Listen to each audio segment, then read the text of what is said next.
everybody. Hi.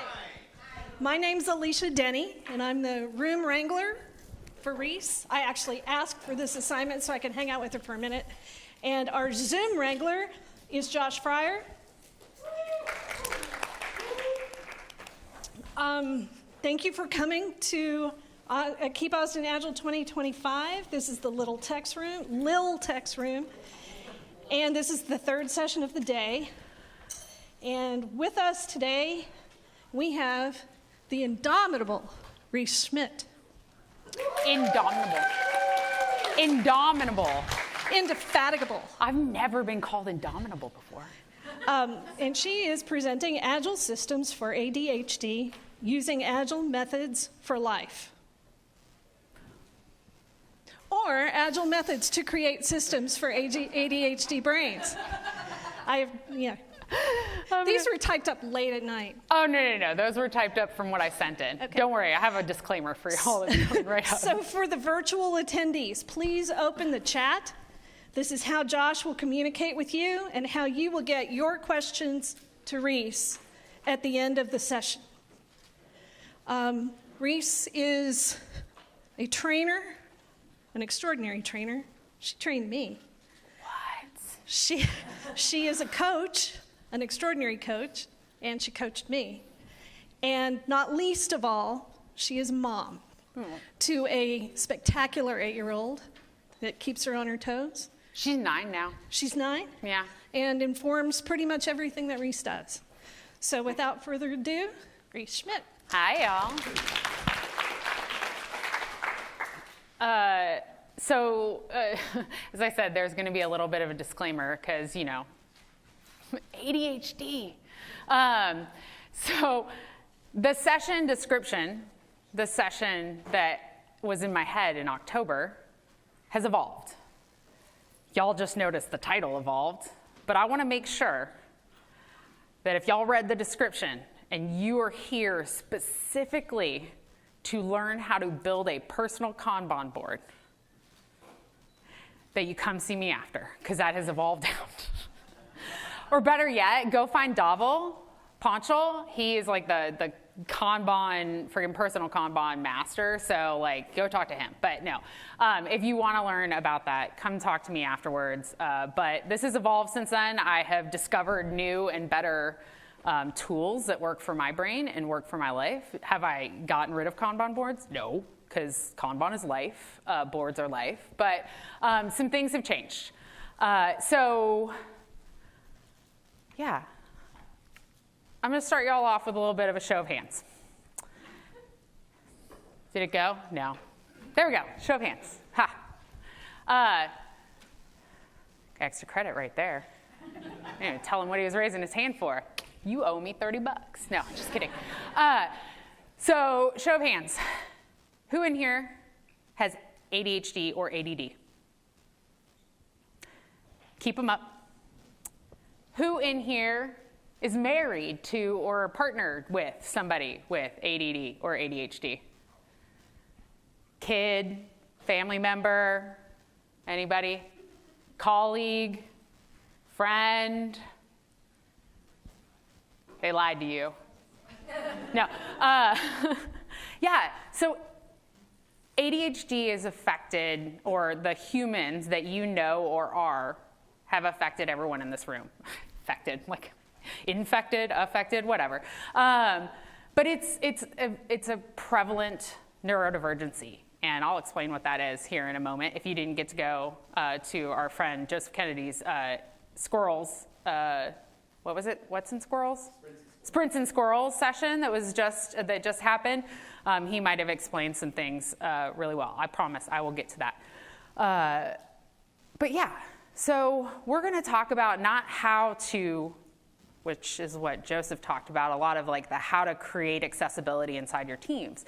We're going to say we're going the backwards way. We're going to steal the stuff we use for your teams and help you in real life, or help your kids, or help your spouses, or give your colleagues maybe some of those tools. Maybe I should turn this way with it. You think that's going to work better? All right. So now you know another person. Shocking. I am also one of those humans with ADHD, but I would like to throw out a huge disclaimer. This is my list of certifications. Actually, there might be a couple more. But none of them are psychiatry, psychology, licensed therapy, what do you call it, counselor, none of that stuff. I am not a licensed social worker, none of those things. I am simply a human with ADHD who has been a human with ADHD at least since 3rd grade. That's when they told me so. But I'm not one of those people. But I found that these tools work really, really well for me. And they work really, really well for my kid. And so I'm going to share them with y'all. I've shared them with other friends too. The Agile part of me, the coaching part of me, these aren't brand new tools. I've been in software for over 20 years. I've worked with hundreds of teams inside of dozens of organizations. And most of those organizations have organizational ADHD. I mean, let's all be honest. That's what we're usually dealing with, right? A little lack of focus, disorganization, you know what I'm talking about. So before I go into how to help yourself, I just want to go into a few quick definitions of what neurodivergency, which I said neurodivergence is, and how that affects your brain. So people with ADHD are considered neurodivergents. There are other different flavors of neurodivergency, or I like to say neurospiciness, because, you know, I'm a little spicy, a little crazy, a little kooky. It just means that our brains were built a little bit differently. And when they're built differently enough, and a collection of those differences come together, it creates a human with ADHD, or attention deficit hyperactivity disorder, or ADD, remove the hyperactivity. Y'all might notice that I'm not bouncing off the walls. I don't have that kind of hyperactivity, although I do like to move my body a lot. My brain is more the hyperactive part, and so I can't sleep well. So why, though, is the dopamine, the neurotransmitters that feed the dopamine and the norepinephrine into our brains, they don't do it so well. So we're kind of lacking in that dopamine, which creates some executive dysfunction. And executive dysfunction is really what we're going to talk about today, because the executive function is how we get stuff done, how we show up as like human beings that people can trust to show up on time and can organize stuff. And I'll tell you, I love me a good spreadsheet. My brain works in rows and columns, but my house does not work in rows and columns. No. So we're going to talk a lot about that executive dysfunction side and kind of how that shows up. So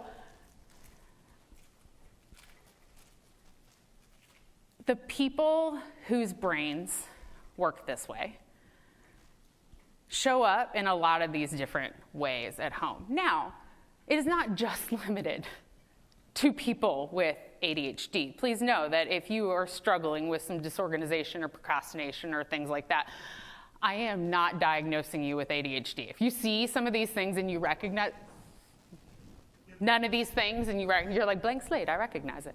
I am not saying that you have ADHD.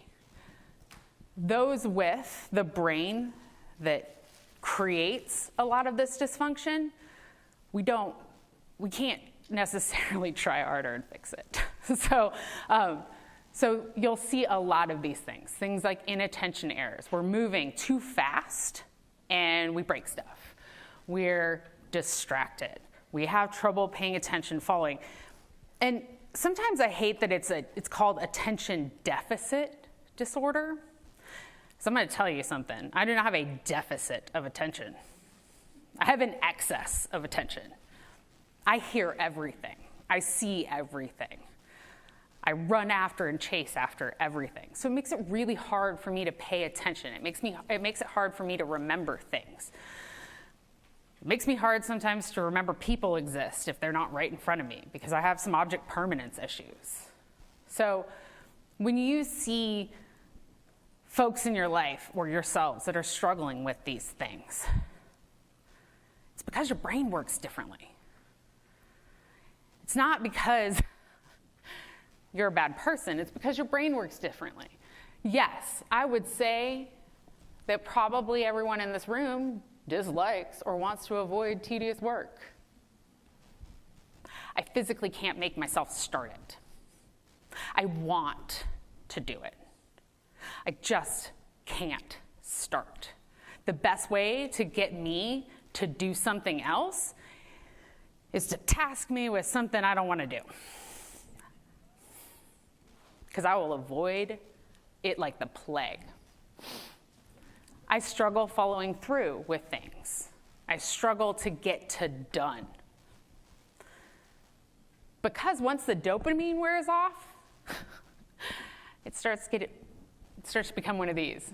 All the fun stuff, maybe I front-loaded, and then I have this stuff finishing up. Or I get overwhelmed. I get analysis paralysis. I get paralyzed in those things. So these I used to equate to being personality traits. See, I told y'all I was diagnosed in 3rd grade, right? Which is really rare in the 80s for a female who is a straight-A student, who is a teacher's pet. Literally, y'all, I'm Hermione. Like, I'm not kidding. When I'm like, that is the kind of human I showed up as in school, to be diagnosed with ADHD. Luckily, I had a teacher who saw it, who recognized some of the patterns and recognized how hard I was struggling to show up like the rest of the kids in the class. Unfortunately, my mom said, nah, that's normal. She's just bored. She just needs more challenge. So they put me in the gifted and talented program. And a lifetime of burnout and overachievement later, I finally got re-diagnosed in my 40s. I'm not all that much into my 40s, so this was only a few years ago. But not that old, y'all. I dyed my hair blue to trick y'all and make you think I'm in my 30s, though. But I keep hearing a lot lately. I keep hearing, oh, people think they have ADHD, and they're on TikTok too much. They're in all these, everybody's got ADHD. We all got a little bit of ADHD, right? I hear those comments a lot. But my whole life, I've heard all of this. She's flighty, she's flaky, she's disorganized, she's a bad friend. Turns out, I was trying to live life as a horse. But I'm a freaking Pegasus. You cannot ride. My wings are in the way, so saddle doesn't work. Y'all, but I was trying to live life as a horse. And I wasn't leaning into the fact, and I got this analogy, and so y'all see, remember, I told y'all I watch too much TikTok. This creator, he does a ton of tips and tricks and stuff. So love him, Thunderfeather, great, write it down, go find him. I think he's also maybe on YouTube too if you're not a TikTok fan. But he talks about this. He goes, if you live your life thinking you're a horse, you start living your life feeling like you're a failed horse. You're not a failed horse. You're a Pegasus. You have different gifts and talents and superpowers, but you're trying to act like a horse. You're living in life like a horse. And so the reason those labels are so important for people with neurodivergencies is so that we don't just think we're lazy and flighty and a bad friend. We know our brain works differently. And so we need to build systems and communities and friendships with people who actually understand that and who will listen and who will accommodate that behavior, who will text me every once in a while just to make sure that they are top of mind so I don't forget they exist. The good news is, though, these human brains, these ADHD humans, these traits that we have, they're not all bad. In fact, I tend to think of them, see, we went way too far. Go back, as superpowers. If we are given the right systems, if we are treated like the Pegasi that we are, they can show up as superpowers. Y'all, you want somebody in the room who is going to take that big picture. You know, like Beautiful Mind? Y'all seen the movie Beautiful Mind? Okay, you know, like that board where he's like got everything up there and he's like connecting things. Like my brain just does it. Y'all start talking and like literal Post-it notes start coming up through my brain. And in my head, I can see this stuff. We're very creative. If you're on the creative side, like if you're in the like artsy side, we love to pick up hobbies. My lovely friend here, she was talking about how she does needlepoint. I did it for a minute. I got all the stuff. I wanted to make my friends some Christmas presents, and I couldn't find them like online, and I really, really, really wanted to make like embroidery. Like, you know, like for a while there, people were doing the embroidery, and it was like really like not so nice statements. I wanted to make those, but I wanted them to be specific to my friends, and I couldn't find them, so I was like, well, I guess I got to learn how to do this. Y'all, I own a Cricut. I own more yarn than one person should own. I own bins of fabric. I own a 3D printer. I collect hobbies. Like my hobby is collecting hobbies, right? But it's because we have the pattern recognition and we're very quick to learn. And we also have the hyper-focus issue, which means we go in real deep, real fast, and we learn a lot. Wikipedia, whew, that's my bestie. We're also really, really enthusiastic, fun, full of energy. This is like the extreme extrovert on your team that is going to bring out all of the fun, is going to bring out all of that stuff because, again, we don't want things to be boring or tedious. We need energizing. We need excitement. We're actually good at multitasking. Because remember that whole attention, lots of it? I can keep all the things in my brain. They're like tabs. It might take me a second. I got to find it. Like I have the audio processing thing where you like ask me a question and I'm like, huh? And then I answer it. You ever encountered one of those humans? It's usually, my husband says, it's usually people's wives. It's not. It's just people with audio processing thing. And I heard somebody say, it's just, I got to go find the tab that's on. Just... There's like 1,000 of them open in my brain. We're very, very flexible and have a high tolerance for risk. I can adapt, I can change, I can be super flexible. I can be that person that goes, you know what, yeah, let's try it for a minute. We can figure it out, we'll do the things, right? That's probably why I collect hobbies for a hobby. These are superpowers. You or your partner or your family member are superheroes. Lean into them, tell them, remind them, you're a Pegasi, let's do this. Let's hero status. Well, when I talk about systems, I don't mean the normie systems.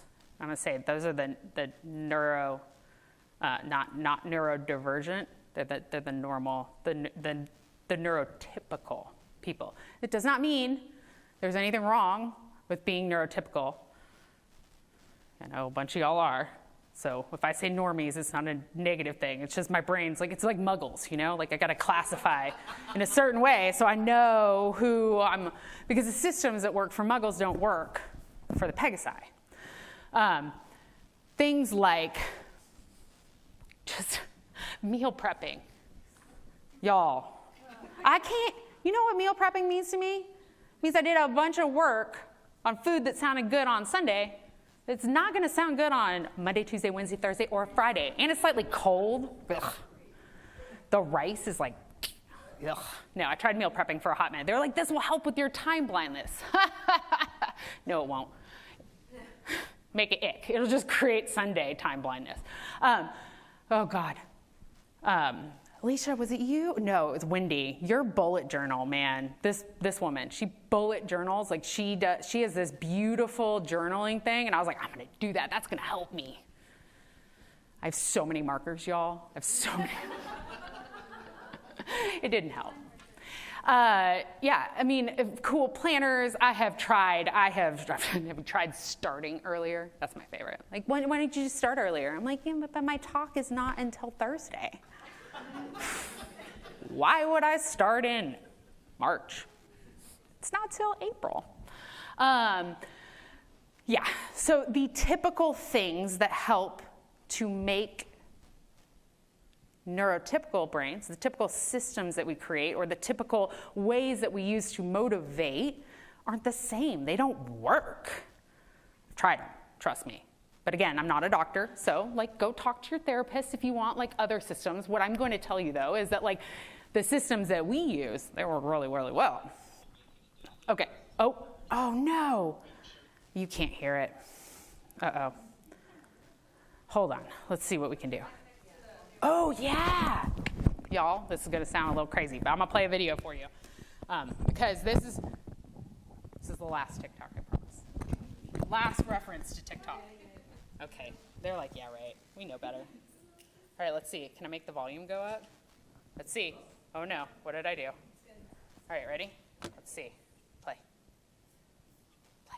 Do it. Maintaining day-to-day tasks when you have your to-do list. I can show you using your to-do list. Do you have everything written out in order? Yes. Perfect. So we're going to go ahead and just tear around each item, though. So each of your tasks is now a square. We're going to go ahead and put those in a bag, right? Shuffle that. Oh, okay. So you just, like, do things at random.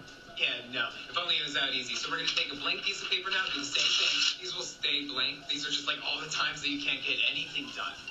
When you get nothing done. Shake that up. That was a lot of white paper. Almost done. Okay, so one more piece of paper. We're going to just make some blue marks on this one. These ones with the blue marks, they're going to indicate hyper-focus. So you're just going to go ahead and pull another one afterwards, and you're going to spend about 12 hours just doing that, even if it's blank. But, like, what happens if I hyper-focus on a blank one? Well, if it's blank, then you'll just spend about 12 hours doing nothing in a paralyzed state, probably going down a deep rabbit hole in your mind. So, anyway, here's your day. Give it a good shuffle. Good luck. They don't work. Like, yeah, why don't you just build a backlog? Tell y'all, backlogs are the first thing on the list, I promise. They can work. They can also fail. So, as I said, normal systems don't work. These have been proven over and over again, and I promise, I actually did get this initially from my therapist, and I've also seen it on a few different psychology and psychiatry type places, so I'm not just making this up. PINCH, it's a great acronym. I used to say a different one, but they've added some things. Clearly, they've added a lot of things in the C, if you can't see. But play, is it fun? Is it something that we can gamify, that we can, do something in that way?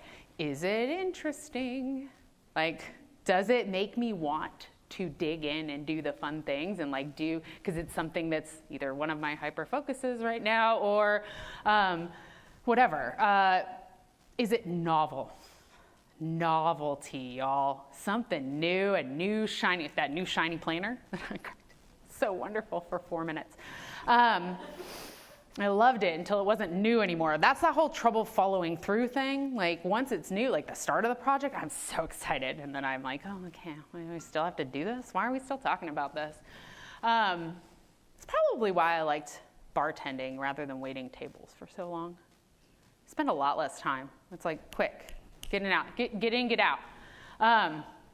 And then this one, the C. The C is crazy. So it's either that competition or challenge. That's something that's like, this game's called I Win? Okay, I'm in. Like, right? Let's do it. Let's compete. I like to create a little competition in my household sometimes when I need some stuff done. Compete with myself, compete with my husband, beat my daughter. Not beat like, oh my gosh, physical. Jeez, you're like audio processing. I just realized. Y'all remember that whole impulse control thing? Like sometimes I don't even know what I'm saying. People will be like, I can't believe you said that. I'm like, neither can I. We just heard it at the same time. Or collaboration and connection. So that's the other side of it is the really the coming together, the what can I do? Like, what can I do with people? This is some body doubling, or we call it in the software industry pair programming. That is when we like work together because it's better. Like I can think more clearly and I want to be there because you're there. Or the urgency. Like how the talk was due today at 1:15. That motivated me. What I usually do, though, when I have a session is I create those artificial deadlines. And you'll see that system. I'll create artificial deadlines rolling up to something because I need the urgency. So you'll see how these all kind of play out in our world. But y'all, I have been talking way too long. I have filled your brains with lots of information. And you folks online, it's your time to shine. But first, y'all gotta stand up. I need you to stand up, stretch your bodies. If I had music or knew how to make this thing play music, we'd dance party. But I want you to use your body and use your feet and use your mouths for a few minutes and wander over to a group of humans, 2, 3 folks, doesn't need to be a bunch. Those humans online, you might not use your mouths. I apologize, you will use your fingers instead, but please do so while standing up and stretch your body. You have been watching sessions all day and you deserve a body break. So hop up, go talk folks, and here's what I'm gonna ask you to answer. What is one thing that you just learned that you didn't know before? Or something that got clarified that you might have known when you were like, oh, I was so curious about that. So just share amongst yourselves for a few seconds. It's just gonna be like a little quick review, but not from my mouth. It's novel, y'all.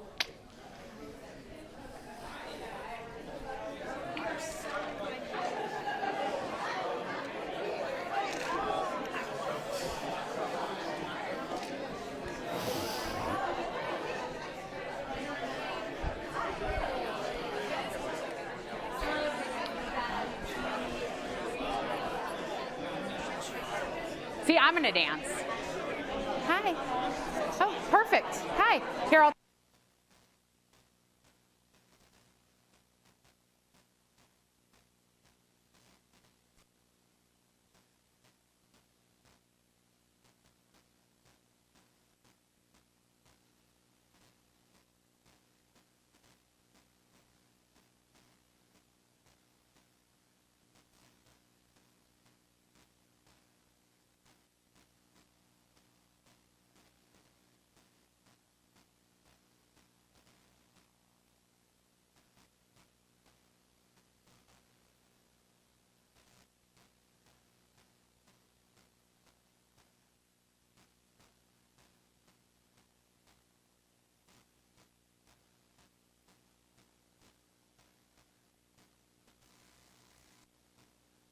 Hands up. Hey, hands up. Hands up. Hands up.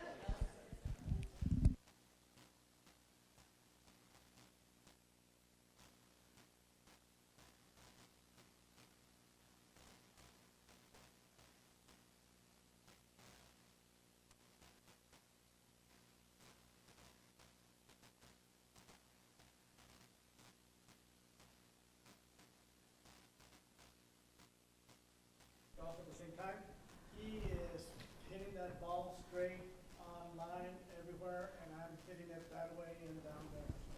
So yeah, he learned that when his kiddo needs to get in, he goes all in. All right, you, madame. The pinch thing. The pinch. Yeah, I have ADHD, and so I had never seen that before, and that was brilliant. Sweet. Yeah. Cool. I'm going to pick on the person who just did a session on ADHD. What'd you learn, sir? Same thing, pinch and movement. Sweet. All right, 2 more. I'll let you raise your hands this time. I won't volunteer you. We both love to start really cool things, but then the novelty you mentioned kind of wears off, and we have to find ways to make it exciting again, whether it's a new small business or a grocery store. All right, so for the folks online, that was Joseph Kennedy said pinch, and then this lovely lady up here said the novelty aspect. They realize that like when it's new and fresh and shiny, they're like super excited. dopamine. And when that wears off, it's really, really hard. The serotonin starts to dip, and it's just not fun anymore. Okay, cool. One more? Yes, sir. The delayed hearing response. The audio processing stuff. My child, 100% diagnosed, and it's like, and I never exactly put that together as part of it, so yeah. Yeah.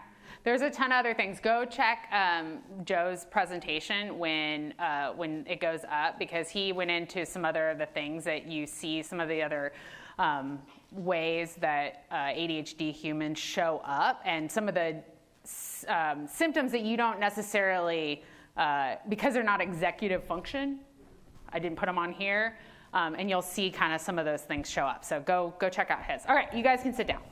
Thank you.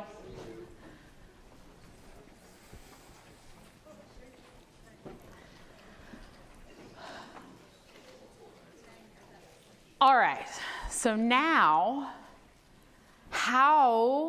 you told us all about it, Reese. You told us why our brains are broken. They're not broken. Why we grew wings. How to motivate. What these all mean. But now what are those systems? You promised us systems. I'm going to give you the intro to the personal Kanban board, but we're not going to create the board, okay? Cool? All right. Have you all heard of one of these little crazy things? A backlog, right? Yeah. First and foremost, if you've got a brain that likes to be very hyperactive, like mine, it is constantly thinking of all the things I need to do. I spend so much energy trying to remember everything I need to do that I don't have time to do it, nor the brain power to do it. And what I learned long ago was that if I just got it out of my head, my husband will see me now. He'll see me spinning. He'll see the look. I've got like the crazy eyes going on, and I'm like kind of running around the kitchen, and I'm like starts and stops. I'm like, he's like, hey, and he'll hand me a thing of Post-its and a Sharpie. He'll be like, get it out of your head. Okay. And I write it all down. And I end up with stuff like this that looks like, oh my God, what's all the stuff I got to do today on my Post-its? And now, the Post-its you see at the top there, that's usually like when I'm working, that's my desk. That's the backlog that I have is right there in front of me. That's my current to-do board, if you will. If it doesn't get done in that time before I step away, because remember, that whole object permanence, once I walk away, it's gone. And here's the other dangerous thing. Just careful. If you write it on a Post-it note, your brain will go, cool, it is written. It is, I don't have to hold it anymore. If you lose the Post-it. So if it's really important, sometimes it might be a good idea to take a picture, like I did, because that stuff was really important and I was walking away. So two things can happen with it. If you don't finish it, you can either put it up on a board. I have a board right next to my desk, and I'm visualizing this right now. I sit at my desk, I have a board here. It has an unordered backlog at the bottom, just a bunch of stuff. And then it has a column that says, pick 3. And those are the only things that can now be prioritized, because everything else, it's like now or not now. Like, that is a delineation. Because we can break these backlogs by making them crazy complex. We can get really excited about building out a super fancy system. Y'all, during COVID, when I was trying to create a situation for my kid to still do learning, he's laughing over here. He's like, yep. I was like, I'm gonna make it super pretty and really fun, and there's gonna be different categories, and we used it for one day. But it was really pretty. I think I might still have it now I'm thinking about it. No, that was for later. We did. No, it was just a big easel pad sheet with different color markers. I got to use my Noylans. Turned out after COVID, they were all dead. But yeah, big thing though is you gotta make it visible. Object permanence. If it is out of sight, it is out of mind. It does not exist anymore. If it is in Jira or Trello or your Notes app, that is a way to break your backlog.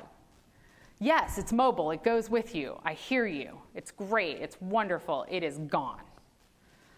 It is overcomplicated, and it's gone. But y'all, I found the best hack. I'm pretty sure I learned this on TikTok too, but it's been working really, really well for me. So when I have to go now, I bought a pack of 25 of these things. I literally write my write my backlog on it, and or if I'm like moving around the house, like I gotta do laundry, I gotta do dishes, I gotta do this thing, I gotta do this thing, blah, blah, blah. I'm gonna Roomba around my house. I have my list on my wrist, and y'all, those things are so uncomfortable. It is a huge motivating factor because I just want them off my wrist. Like I want them gone, so I want to get them done. But they go with me everywhere. And I even, like, if I got to go run errands or whatever, and I'm like, oh, let me grab my Post-its and see if I grab my Post-its and take them with me, this is how things disappear. This is how my brain goes, well, I lost a Post-it. Got in a thing, I wanted to clean out my car and threw everything away, and now I don't remember that I need to do taxes. Did need to do taxes. This is past April 15th. It's cool. Don't worry, y'all. I did this. I put them on my gear shift, like take them with me. So they've got this visual reminder of like all the stuff that I need to get done. So I don't just like meander around and be like, ooh, I can just spend 6 hours at Target today because it's fun and filled with dopamine. The other fun thing about making it visible is that you don't only have to be the one to do it. My husband and I realized a while back that we communicate differently. When I say, I need to empty the dishwasher, it means the dishwasher needs to be emptied. When my husband says, I need to go put that post in the ground, it means he wants to put the post in the ground. He is claiming that task. Backlogs helped us figure out that we communicate differently. So we could actually grab the thing we wanted instead of like, yeah, it gives an opportunity for collaboration, because another thing that happens with these brains who believe all of the things are their tasks because they've got a lot going on in there is we don't communicate our needs very well or share those things, and then we get overwhelmed and burned out and okay, get it. The other fun thing, so this is like the dopamine part. You know, like you go into, like one of the things they teach y'all in like Scrum Master School is like, put it up on the wall, right? Because, what do they say? It's a little hit of dopamine when you put that task to done. They're onto something. I truly believe the creators of Scrum and Kanban and all that stuff, a bunch of neurospicy folks. 0% chance they're not. I tried to look for evidence of that, and I cannot find any evidence of it. But have you met Jeff Sutherland? Yep. See? That was confirmation right here, right, y'all? Again, not a therapist, cannot diagnose people.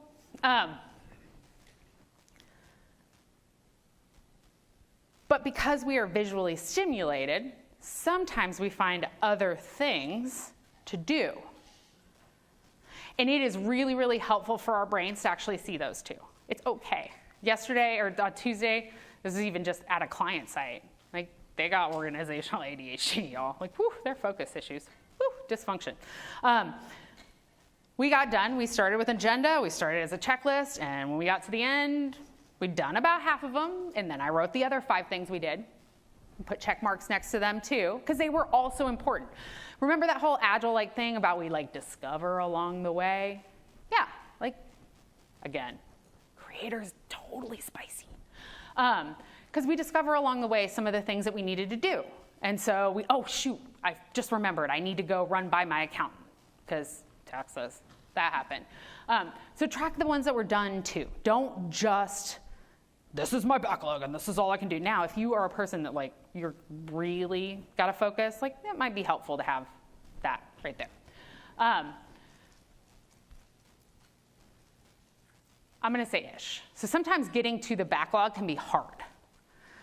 And I am a huge fan of a story map to help us to discover all of our options and discover and kind of see the journey, if you will. I used to be so stressed out planning vacations for our family because A, I felt like I was the only one who had to do it. B, I want to have flexibility when we get there, so I need to know all of the stuff we could do. Not all the stuff we're gonna do, all the stuff we could do. Does this sound like a little bit of a brainstorming session to y'all? Like, what is all the stuff that we could possibly build into this product? Let's talk about the customer journey. So I'm not kidding y'all. that is current view of my kitchen table. That thing up there, that is what my kitchen table looks like. We're going to Ireland. My daughter and I, wasn't a planned trip, but we got to go for a family funeral at the end of June, and we figured, well, we're out of school, the end of May. We figured she's out of school. Let's go for 2 weeks. Let's go have a fun time. There's a bunch of parts of Ireland I haven't seen. Let's go on a road trip. So we're going to meander through Ireland. Literally, those white Post-it notes up at the top, those are like the dates. And then the yellow ones are kind of like the cities. Now, the travel, like the part of how we're traveling to there, and that's why this is an ish. Don't send Jeff Patton after me. Why are they all named Jeff? I'm like, where'd Jeff Smith go? I swear, he was in here a minute ago. I thought he'd think that was funny. But we're driving because we rented an RV. And so those are all the cities. And then the red Post-its are the options. And so the fun thing is I got my kid involved. I was like, okay, we're starting out in Shannon, but we got to spend the afternoon in Limerick because we can't pick up the RV until 4 o'clock and we fly in at 9. So what's stuff we can do in Limerick? And so she's like on there like, ooh, we could go on this thing. We can go on this thing. She's like, oh, there's a cool like day trip to the Cliffs of Moher. And I was like, oh, well, that's actually what we're doing on the second day. And she's like, we've got a lot of stuff between like the first and the third days. And I was like, you know what? You're right. What if we just skipped Doolin and went straight to Galway, and then we could do this day trip thing over here, and then we don't have to worry about it. Like, that's one thing off. And like, so when we started visualizing how much stuff was going on and we started looking at all the options, it was like, oh, we can play with this. We did the same thing, and y'all, this is legit, our trip to London last year. And I put it in Trello because I was trying to be fancy because I started in a spreadsheet and it wasn't as pretty and dopamine. And so I put it in Trello. It's also easier to see on my phone, and it was going with me. But every one of these things, all these little yellow ones, those were the optional things, just like we have the optional things in red. These blue ones were the mandatory. That means I already bought tickets. Like, we have to go do that. And so you'll see the purple ones that are kind of starting to flow along there. Those are all the mandatory ones. Those are things we have to do. I color-coded them so I knew. But I literally had all these written out on Post-it notes. And then every day when we were like in the hotel, I had okay, here's all the London things. How are we feeling today? How's the weather today? What are did we overdo it? Did we have too much jet lag? Did we wake up too late because we put the blackout curtains in accidentally on the first day that we were in London? Oops. We woke up at noon, y'all. I was like, we've lost a whole day. We hadn't, but it felt that way. So it gives you that optionality, and I literally put it up on my wall. It's like a little backlog of options. Here's all the stuff we could do today, depending on the weather. One day we got rained out. We couldn't do the stuff. Now, the thing that happened that we did get rained out is now a mandatory note. My daughter put it on a giant Post-it note and put it on there. She goes, we're going to FOTA. We rained out last time. We can't go.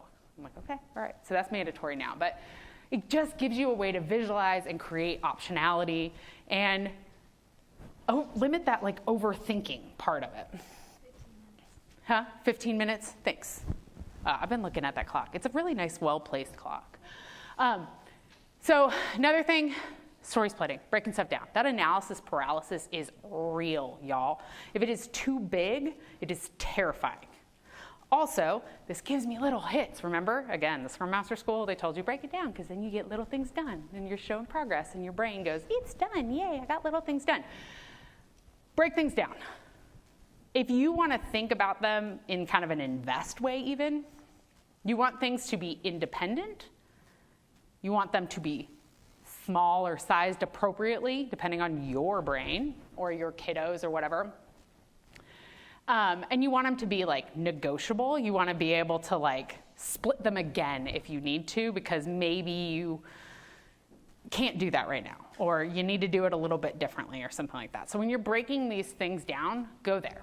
Because the independent part is the exact same reason that organizations need things to be done at the end of a sprint.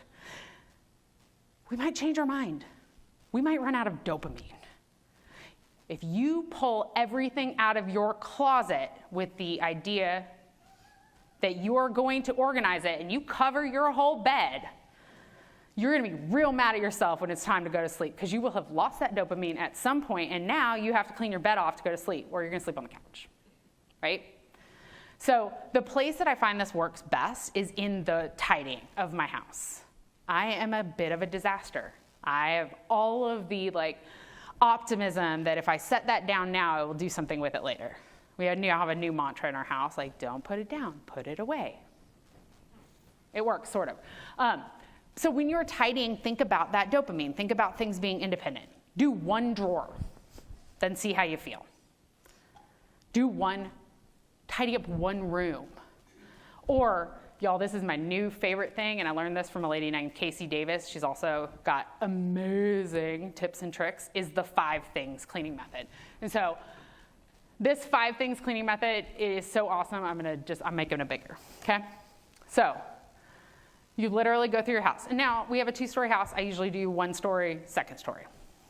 I don't do it all at the same time. Pick one category. Don't do it in this order except for this. This one will always be 5th. Pick a category.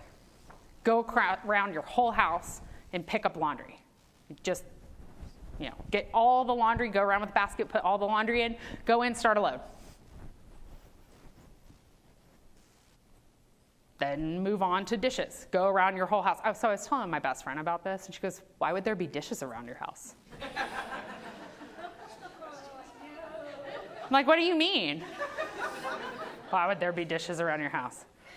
I'm like, you don't drink water in other rooms? She's like, well, yeah, me and my kids each have a water bottle, and we each, that's our water bottle, and we take it around, and it follows us. I'm like, cool, what about snacks? She's, oh, they're only allowed to eat in the kitchen or in the dining room. I'm like, adorable. But anyway, go collect the dishes, go get the dishes done, get the dishwasher loaded, do the things. You might run out of dopamine, but you can do that one thing. Same thing with trash. And you could split this up to different days. Maybe Mondays you do dishes, maybe whatever. Do the trash.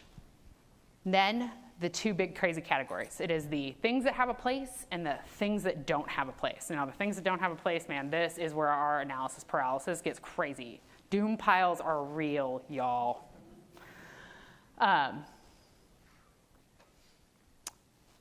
You got to, though, put it away at some point. You can't just clean it up and put it in. Think about it like tech debt, and here's the thing that I'm going to tell you about time box what you're doing. Time box it. Give yourself a certain amount of time. If it is a task you don't want to do, give yourself 10 minutes, 15 minutes. I can do anything for 25 minutes, right? I'm going to do 5 things, how much ever I get done in 15 minutes. Or I'm going to work on this drawer for 15 minutes. Or if you need a bigger time box, think about regular cadences. Y'all, wait, is it on the next slide? It is, yeah. Set timers. Seriously, set timers. Because time blindness is real, right? And that regular cadence. If you need that bigger time box, set regular cadences. Have a bi-weekly game night at your house. So I host Mahjong every other week on Thursdays. I have my housekeeper come. And yes, that is a task I outsource. I will keep it tidy, but I need somebody else to clean the toilets because I avoid it and I won't do it. I know myself. Know thyself. So create these regular cadences for yourself, but think about it like tech debt. Don't just shove stuff in drawers, in closets, in whatever. At some point you will have to pay the tech debt. So do it right. Use the systems. Clean it up for real. The things that have a place, the things that don't have a place. If they don't have a place, make a place. Even if that place is Goodwill, make a place, right? So yeah, we have a few minutes left. And I might just send you home with this to make sure that we have time for questions. But what are the tools that you know? What are the things that you think might be really useful? What are the struggles that you have or your kids have or your spouse has or whatever? What are the things that they struggle with? And what is a thing that you know, like through Pinch, whether it's the urgency that it will help with, or whether it's the novelty or the gamification side of things, or whatever else, the challenge? How can you help motivate them? My daughter literally came, I'm going to ask you in a second. My daughter literally the other night, she was like, Mom, why are you so frustrated at bedtime all the time? I'm like, girl, because we have been doing this for 2 hours. She's like, how does it take 2 hours? I'm like, I don't know. You have 5 things to do. That's it, 5 things. And she's like, well, how do we find out? And I was like, I know how. It's like, we're going to make a value stream map. She's like, what's that? I'm like, I am going to time you. How long does it take to do the things you need to do, and how much time spend in the middle, and we'll figure out and analyze it.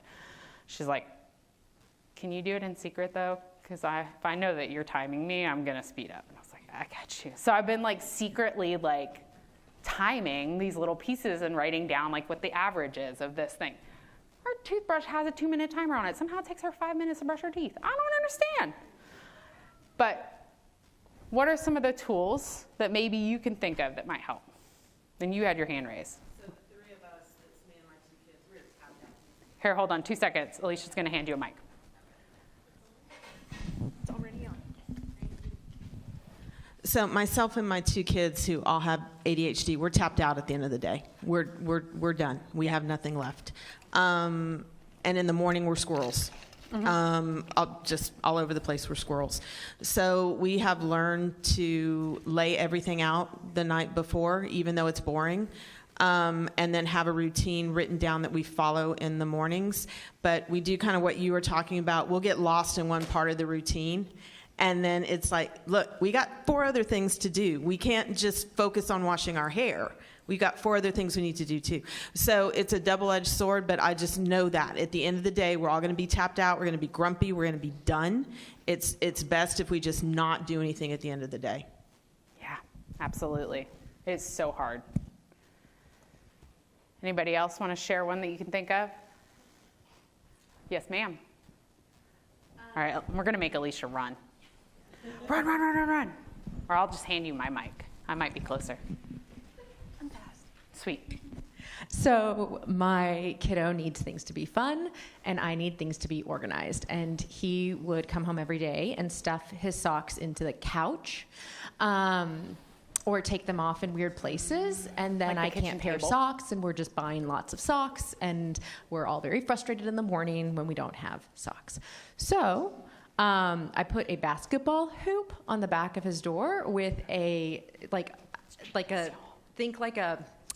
like a bra cleaner, like the mesh bags. And so he will throw them in, and then they are all there. They go into the washing machine in the bag so they don't get lost. And then I hand him the bag, and he has to pair the socks and put them back. Oh, y'all. That reminds me. That is amazing. I love that. We may have to employ that. It reminds me that we used to argue so much in the morning about like getting ready. I'd be like, run back up. Be like, go put deodorant on. Wear your socks. Do you have a hair tie? Like all of those things. So it turned our hutch in our kitchen, that's supposed to be filled with like dishes and fancy stuff for all the dinner parties I'm throwing on that giant table, which I need to really downsize. The top drawer is literally a bin of her socks. It used to be a bin of her socks and my socks, but her feet have gotten too big and she keeps stealing mine, so I moved mine. And then all of her headbands and a deodorant and a hairbrush and hair accessories. So she's got like a little getting ready station like right where she is. It's genius. And then mine is below. I've got all my stuff below because I need it too, or else I'm going to be running upstairs. All right, anybody get questions? We got a couple of minutes. Anybody online? They said no, we're good. She talked too much. We didn't have any time for questions. What's your favorite strategy? My favorite? Y'all, backlogs are life. Honestly, that's it. Most everything is managed through stickies and Post-its. I built my very first Kanban board before knowing that existed because it made so much sense to my brain that we were doing stuff in Jira. This was before Greenhopper, before now it's called the Jira Agile or whatever. I was like, this is so stupid. We were like stepping on each other. And I was like, I need to see this in person. So I like went home, like the next day I came in, I had an extra whiteboard and I stopped at like Office Depot, got some Sharpies and Post-its and like made us a board. And then like a couple years later, I was like, oh, that's a thing, right? Like the brains just work this way. I love the backlog idea. How do you get to the point where you are willing to actually sit down and make the backlog? This is it is a spicy moment. Sometimes it's when I have to because my husband hands me the Post-its and Sharpies because he sees crazy eyes happening.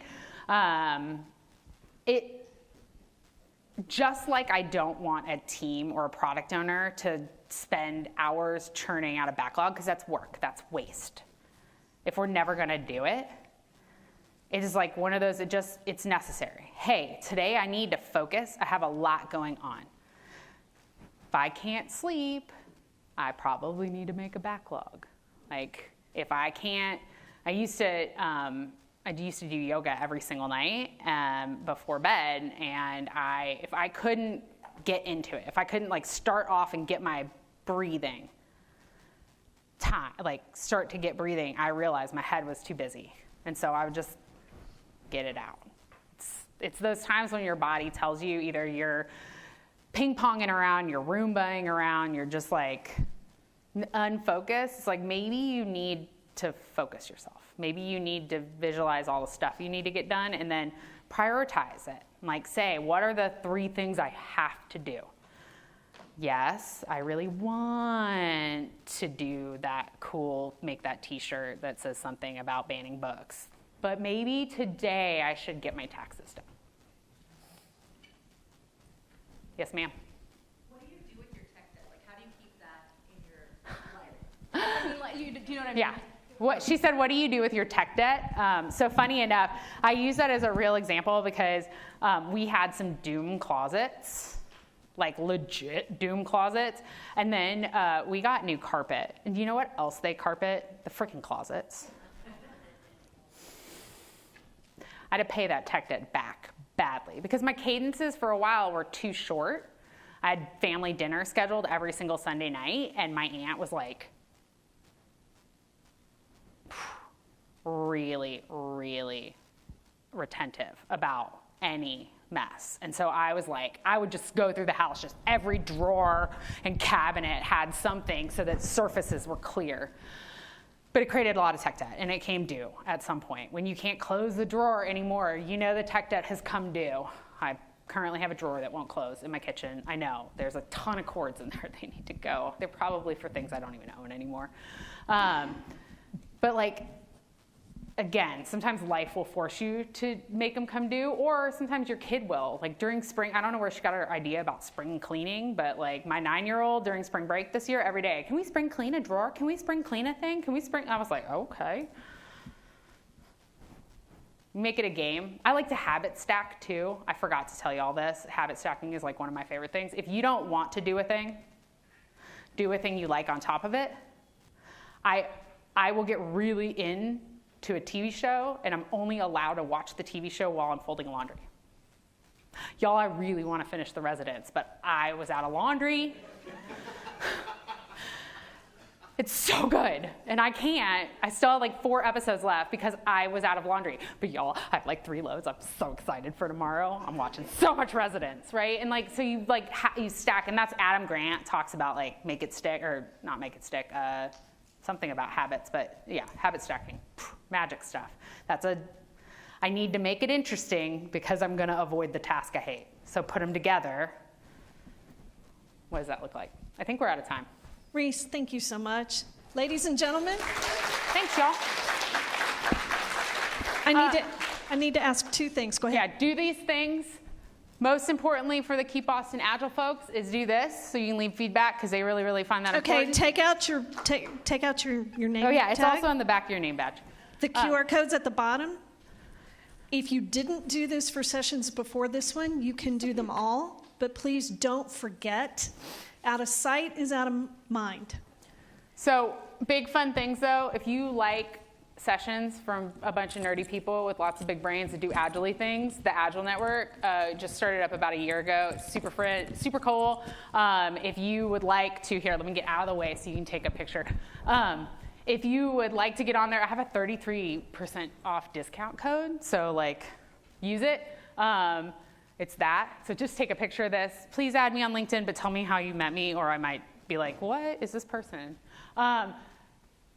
I'm on the program team for Agile 2025, so if you want more sessions like this, come to Denver. And then, again, please leave feedback. Thanks, y'all.